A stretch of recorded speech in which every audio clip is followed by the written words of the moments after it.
So now we'll take a long, deep breath in.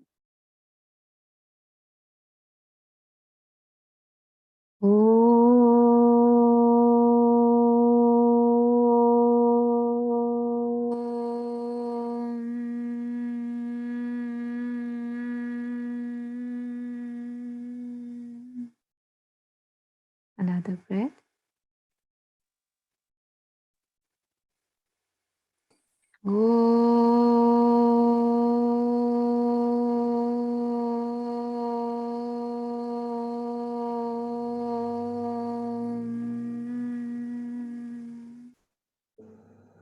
Another breath.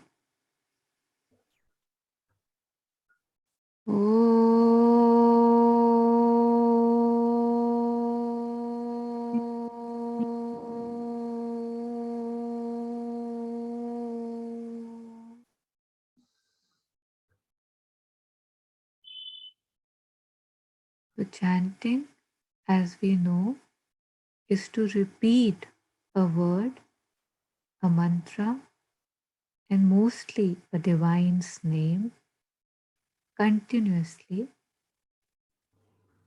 And like we say here, let's chant to become the chant.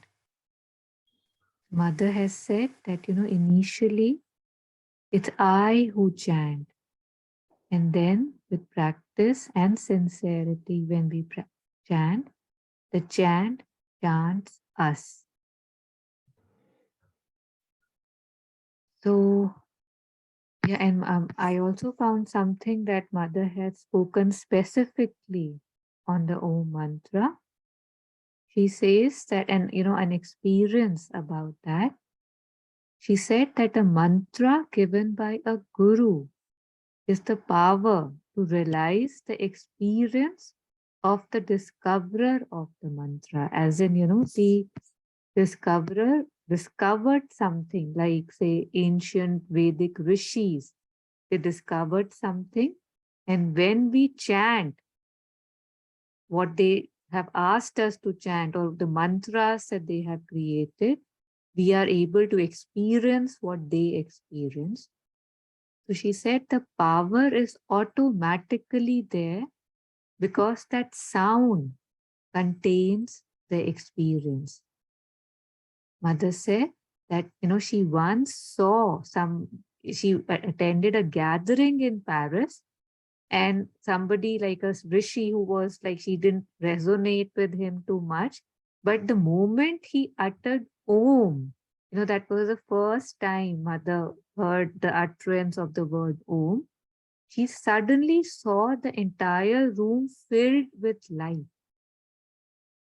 like, a golden vibrating light, she said. And she said, I forgot about it because I couldn't really, resonate with that person. But then thrice again in different countries it happened. And then she realized that how, the thing is not who's chanting it. It's just the power of the the vibrations, the power that the word carries. So I think she had said that the sound contains the vibrations of thousands and thousands of years of spiritual aspiration. And so the power, like again, it's there depending on, not depending on who's chanting it, but if you're chanting it sincerely, the power is there. So as like we sometimes do, we can break Om into three parts. We break it with A, U, Ma, and we'll chant it, because when we chant it that ways, we focus on different energy chakras, and it's good to see where the vibration and the sound is coming. So now we'll chant it 7 times together. We'll break it into A, U, and Ma. So I'll start.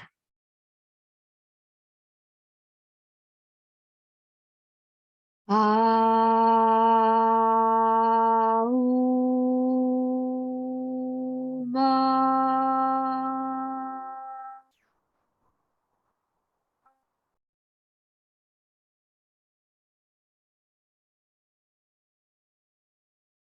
Aum.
That was Om.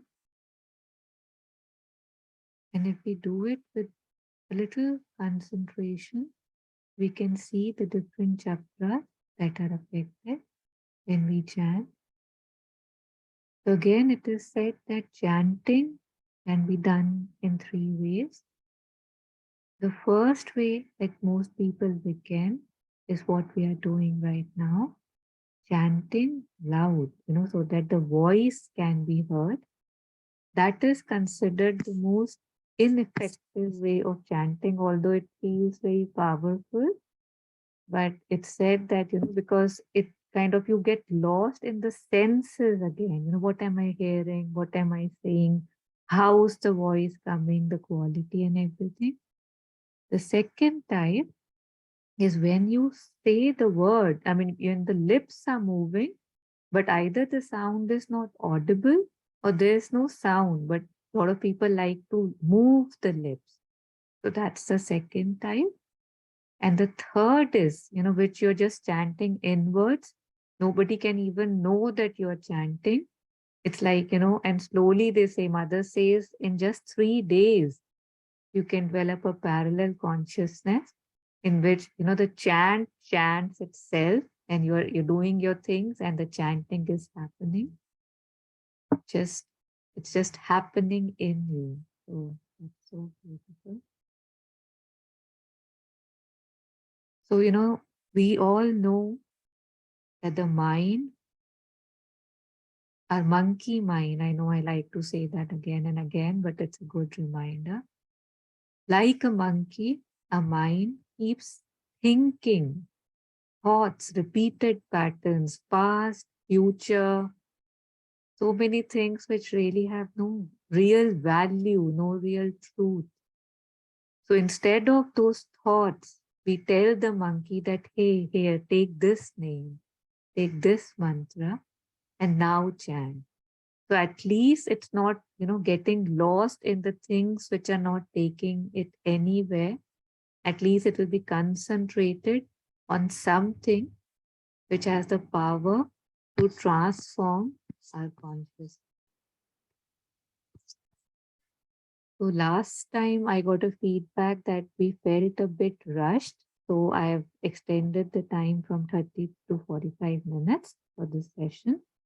So I'll be first taking the 2 mantras we had done last time so that we can do them a bit more in a relaxed way. So the first mantra we'll be taking today is Om Soham. So Om, we all know, is like, the signature of God, that the God is there as soon as we say Om. And so hum.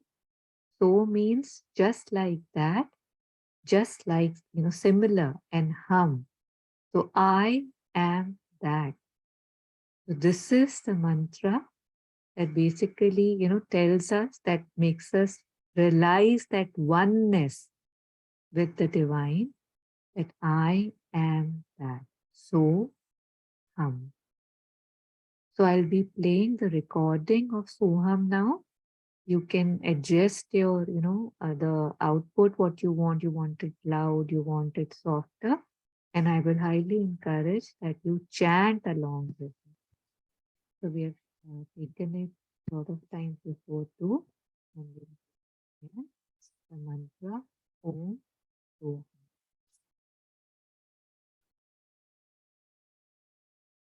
So in case you are not able to hear the sound, please tell me.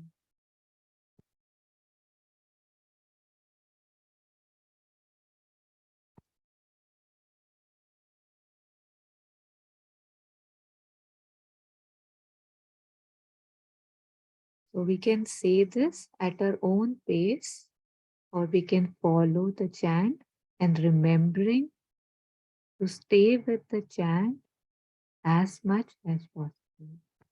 Thank you.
Taru, there is no audio.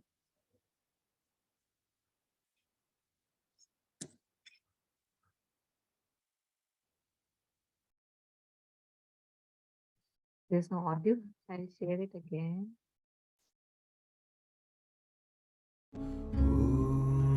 If there are so sorry, guys. Yeah, now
So this is Om Soham.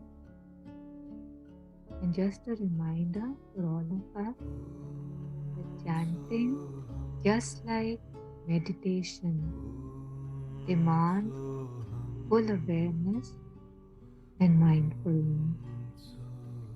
It's like a prayer and aspiration from our soul to the divine. And just like all mantras, the small mantra, Om Soham, is to remind the one in me who has forgotten that he too is divine, lost in my petty battles, my everyday chaos, my helplessness, my inabilities. I start thinking that is me, that is just me. And here, this mantra is reminding us that no, you are divine, you are it, you are that.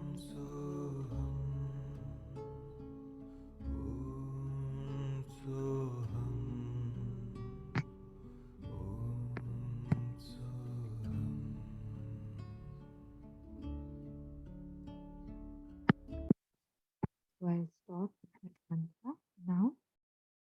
And this, here we see different mantras, we hear different mantras. And to each, at different phases of our life, we could resonate with one or two specific ones and make them a part of our everyday life, because that's what's most important.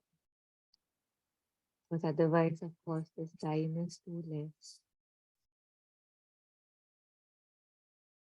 So, your Bindu has, specifically said that as a rule, the only mantra used in, this integral yoga in this sadhana is that of the mother or of my name. The concentration, when we are doing the mantra, when we are saying the mantra, you can either focus on the heart, or you can, focus on, people focus on the tip, on the third eye, or above the head. But Sri Aurobindo says that mostly one focuses on the heart chakra or the head. And they can both be used and both have different results. Concentration on the heart chakra focuses, it opens in help, helps us in opening the psychic being, getting us in touch with the psychic being, and brings bhakti, love and union with the mother, with her presence in our heart and her action, in our actions, the force of her action in our action. And when we focus on the head, the mind is open to self-realization, to the consciousness of what is above mind, to the ascent of the consciousness out of the body, and the descent of the higher consciousness into the body. So now we'll be taking the mantra Om Namo Bhagavate, which was mother's favorite mantra. So according to mother, the way she explained it, he said the moment you say Om, the divine becomes present. That is the power of Om. So, the divine manifests as soon as we say Om. And, I also had read it somewhere that it's very important to pay attention to the pauses. Sometimes we feel we just have to say, do it 108 times or 11 times or however many times we want to do it. But one must pause, one must also look at the pauses between each repetition and coming back to Om Namo Bhagavate. Namo, she said, means that, I surrender like wholeheartedly. I think she said billionfold to the divine with gratitude. And Bhagavate means let the divine become manifest. It's like let me become divine, like divine becomes me. So this is the meaning that the mother had given. So it's like you're offering yourself to the supreme divine with utter gratitude, as if you can't exist. And and there's this voice that comes, this mantra that comes, that let the divine be manifested. And I submit myself entirely to the divine. The mantra is Om Namo Bhagavate. So I'll share the screen again and we'll do it with, I'll play that. And just reminding again that one can turn the volume off or less or more, depending on whether you want to stay it with the chant. And remembering to stay with the chant. And if we find ourselves somewhere else, as soon as we see that, we must come back to the chant. Sorry. Go with my student. Okay, so I'm assuming you could hear that. If not, you can please let me know if you can't hear this. Namo Bhagavate.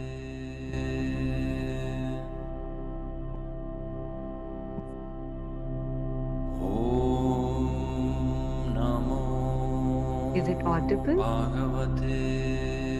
Okay, thank you. Om Namo Bhagavate.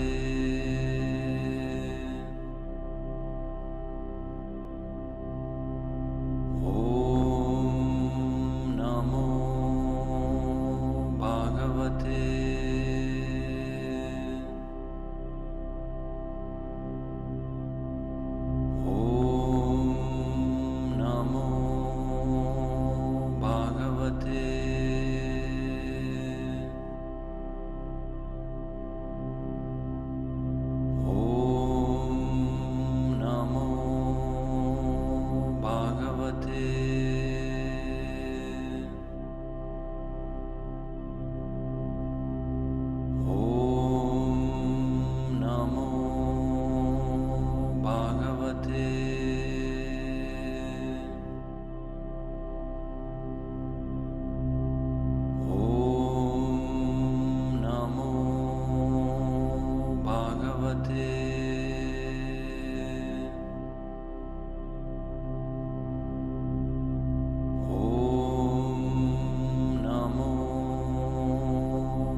So that was Om Namo Bhagavate.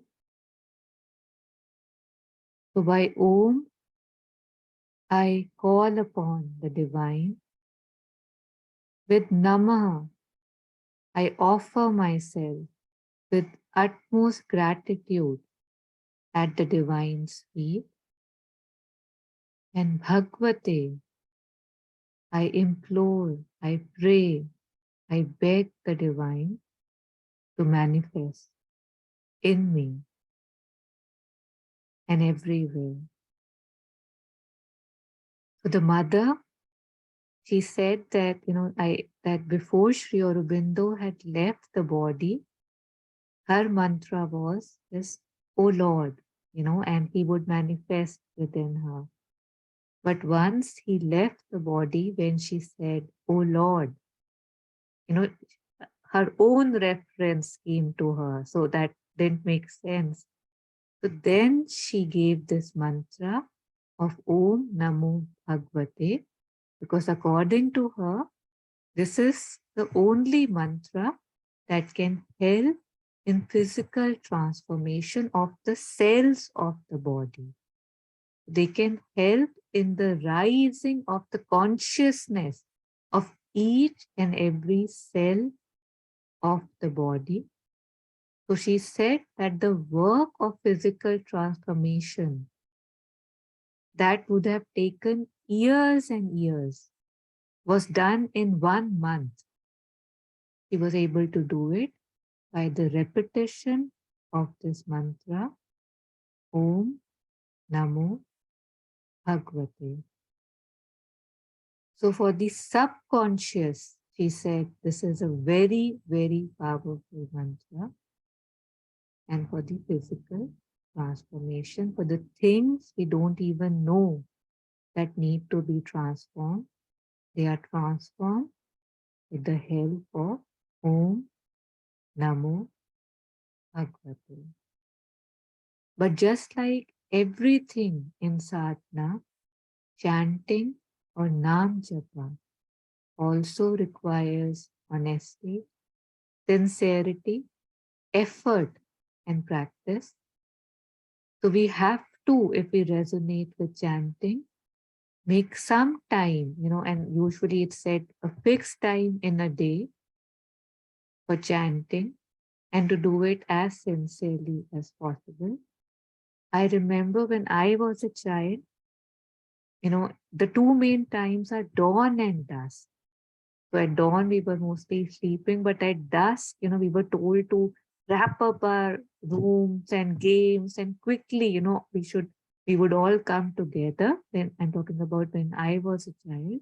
We would sit in the houses, veranda, the outside area, and we would all chant, say the Gayatri mantra 11 times, because we were told that God, takes a round of earth during dawn and dusk. At dawn, we are already sleeping, but at dusk, we must show our best face forward that, we haven't forgotten him, that we remember him. But I am just wondering why I never asked, why do we have to pretend in front of God, and won't he know I'm not, kind of there with him the whole day just during dusk? But I think I just obediently followed. But yeah, just the point was that if we can fix some time, if we have a jap mala, that's very helpful too, to do it at least 108 times a day. And the mantras can be big, but like we have been discussing over the past few weeks, just the repetition, ma, ma, ma, ma, ma, ma, is enough, is more than enough. And yet, we require different. Because even right now today, because we took a longer time duration, how the mind was kind of saying that that's enough now. So just laughing at that. So it's 7:15, and as usual, I would request that if somebody would like to unmute and share with us a chant that they like, that if they would like to chant it for a minute or two for all of us, they are welcome to do so now.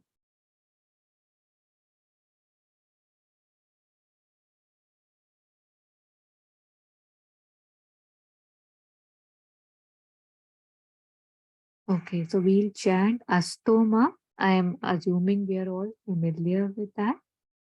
Astoma chant, and we'll end the session. I'll just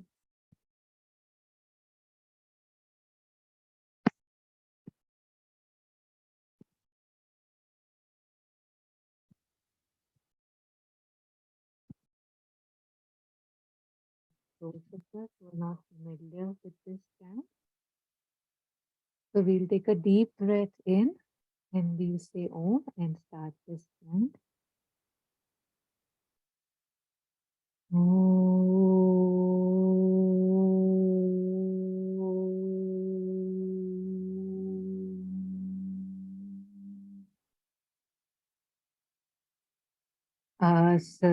Asatoma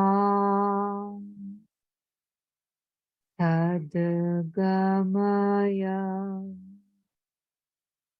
Tamsoma Jyotirgamaya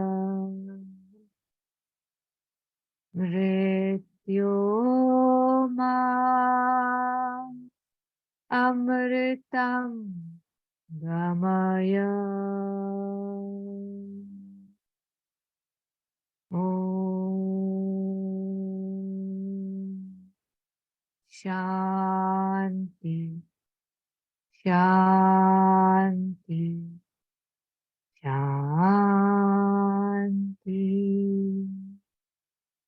So I end the session with this beautiful prayer that Ma, take me from false to the truth. Take me from laziness, from darkness to light. Take me from this feeling of limitedness, the being that I identify myself, one who dies, and help me become one with the knowing, with the realization that I am the one who doesn't die, the Ajanma, the immortal. I pray to the Mother, Om Shanti, peace, peace. So thank you for joining us, and hope we can make chant a more and more part of our everyday.